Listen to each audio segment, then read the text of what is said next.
नमस्कार छ दर्शक महानुभावहरू। अब यहाँनिर यो एउटा चाहिँ नहर छ, एउटा सानो नहर। अब यो नेदरल्यान्डमा छौँ हामी। अब यहाँनिर तपाईँलाई घरहरू देख्नुहुन्छ यस्तो खालको, त्यस्तो त्यो चाहिँ अब पुरै अपार्टमेन्ट त्यस्तो छैन। अब ठाउँ ठाउँ छ तर यहाँनिर छैन। यो चाहिँ खाउडा भन्ने सहर हो।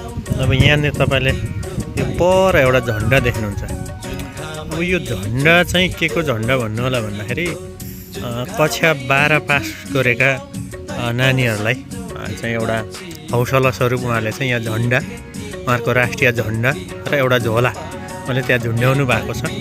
अब यो चाहिँ कस्तो राम्रो एउटा नानीहरूलाई, विद्यार्थीहरूलाई, छोराछोरीलाई पढ्नको निम्ति एउटा उत्साह दिने एउटा चलन उहाँहरूको रहेछ।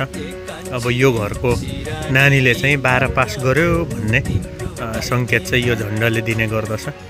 अब यहाँनिर चाहिँ हेर्नुहोस् यसरी। अब जतिजनाले 12 पास गर्नु भएको छ हरेकजनाले चाहिँ हरेक घरमा चाहिँ यसरी झन्डा चाहिँ यसरी टाँगिएको छ।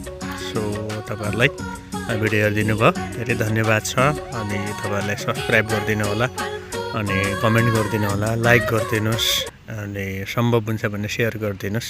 र यस्तै राम्रो अनि हाम्रो लागि काम लाग्ने कुराहरू अनि चाहिँ म सेयर गर्दै जानेछु। धेरै धन्यवाद छ।